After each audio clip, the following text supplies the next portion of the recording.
Ladies and gentlemen, please put your hands together for an innovator, Mr. Snet. He's going to be talking to us about Africa and the possibilities of innovation.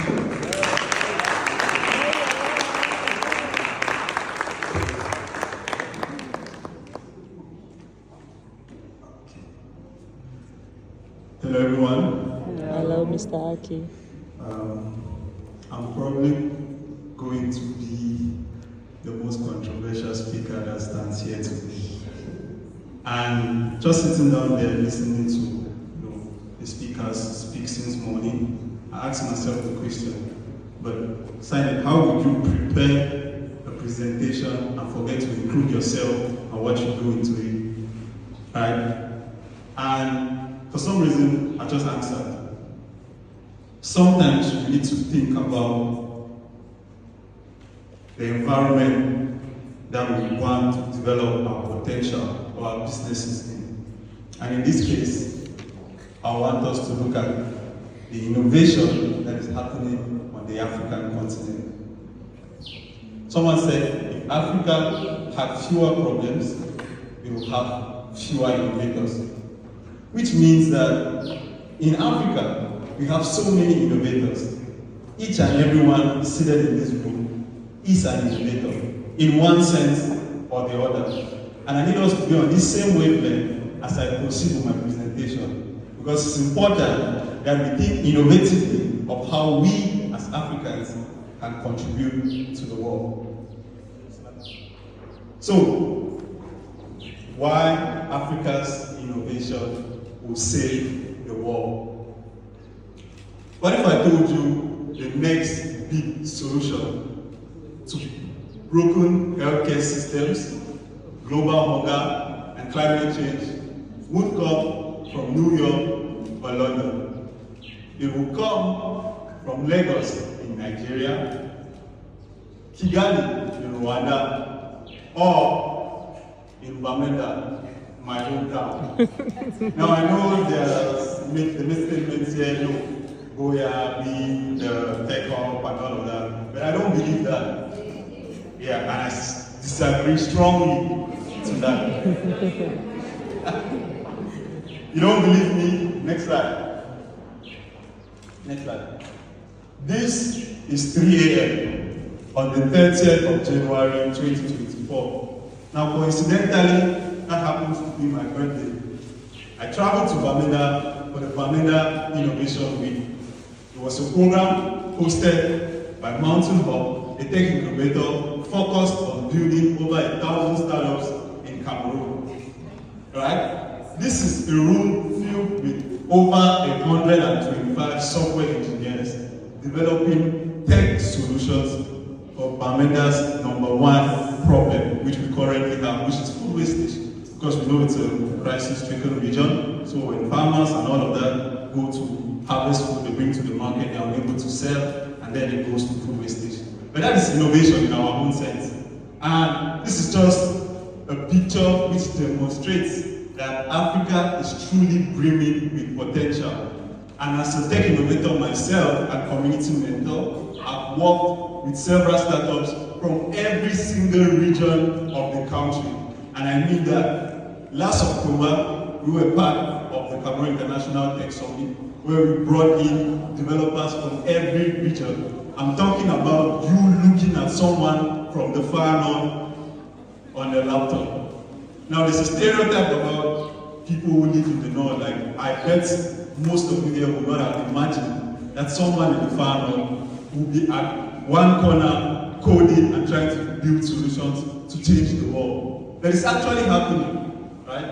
It's like, so, in order to innovate in Africa, and as one of my mentors will always tell us, you must be bold, you must be resilient, you must be visionary, and you must be limitless, because your potentials are limitless. And you need to believe in that, and you need to own it.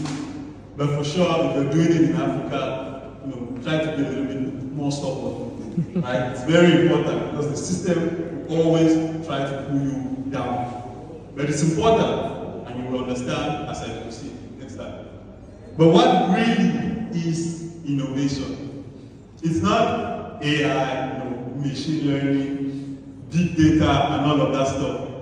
It's simply a new idea, a new method, or a new product. Very simple. Let me give you an example in a Cameroonian context. Have you ever tried going to buy, let's just say, poisson brisé or beignet by the side of the road, right? And as you're trying to take a test and all of that, you're confident enough you can pay for this thing. But the moment you pull out 10,000, 5,000 note to hand it over to the vendor, right? They look at you, one very scary look, right? They'll say, in your palm money, right? Or maybe in the root says, Bashe la money, right? Now, each and every one of you here can actually relate to that core problem. But what if I told you there's a startup, a bunch of innovators in Cameroon, on a mission to combat this problem? So, a startup called QuickApp, one of our Cameroonian startups, thought it wise that it build a platform, a mobile platform that allows merchants to collect payments using QR codes, payment links via mobile money, solving the problem of cash not being available, basically. It's our context, and yes, it's very, very practical. For so long, we've been given the image that Africa is not yet ready for innovation. But I mean, the stats and the facts tell a completely different story. Because firstly, we are the youngest continent on Earth. The average African is actually 19 years old. We are mobile friendly, and we are community driven. All of these are ingredients for a brimming future. So, we've mastered how to turn scarcity into creativity through our reality, and we've mastered the art of radical innovation. Across Africa, we're building under pressure, and I think that's really where our superpower lies. I want to give 3 basic examples of what is happening around the continent.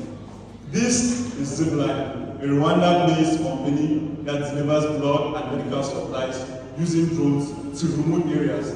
Now, if you did not live in that part of the world, you would not even understand what the terrain, what the roads look like, right? So many lives were being lost, but because innovators sat down and thought it wise to come up with a new product, a new idea, or a new method of solving that challenge, today we have a company delivering value to Rwandans.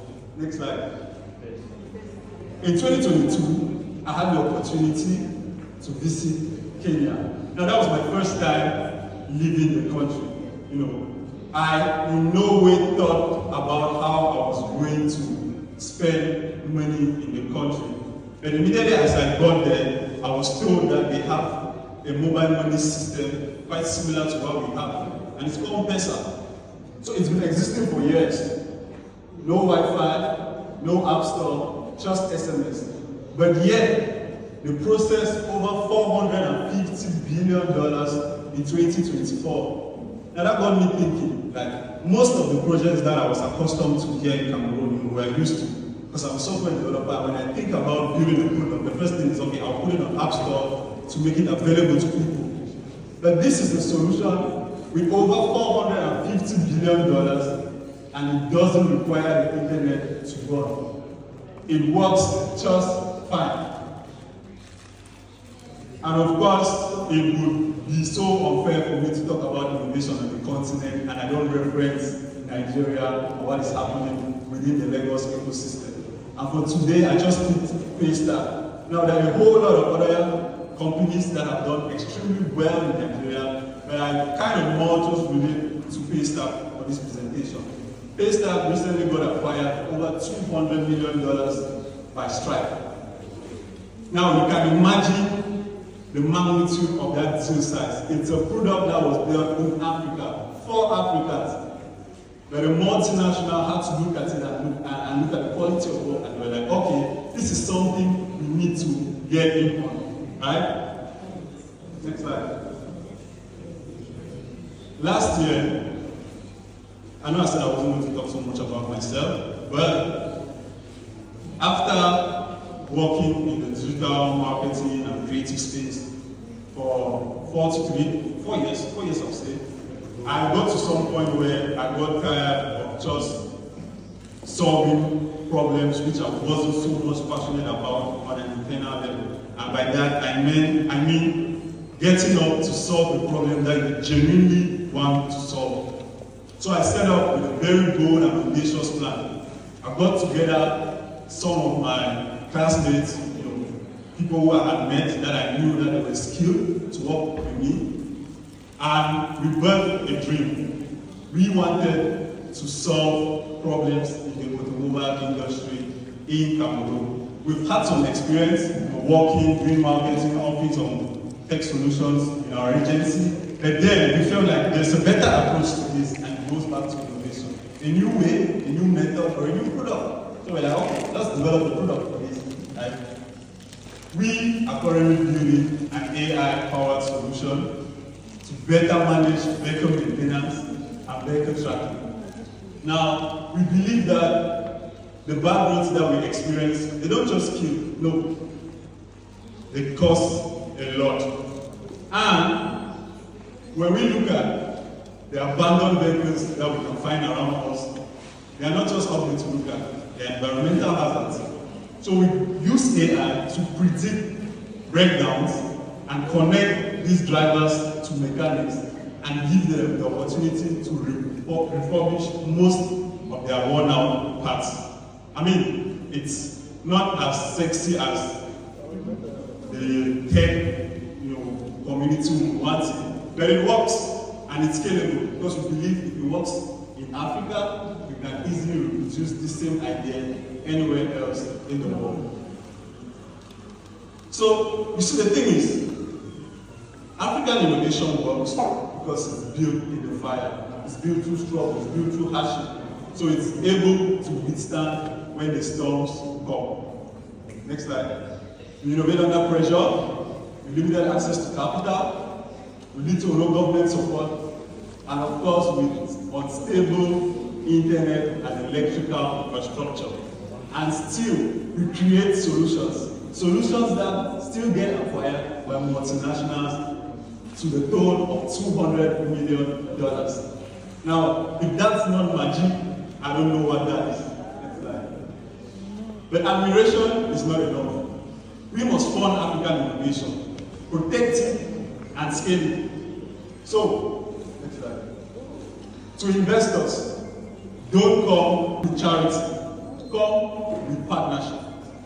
To policymakers, legislate for creativity, not control. To the African youth, and by youth I mean you, and you. Your experience is your expertise. Start building today, and to the world, stop asking how to help Africa. Because Africa isn't waiting, we are building the future.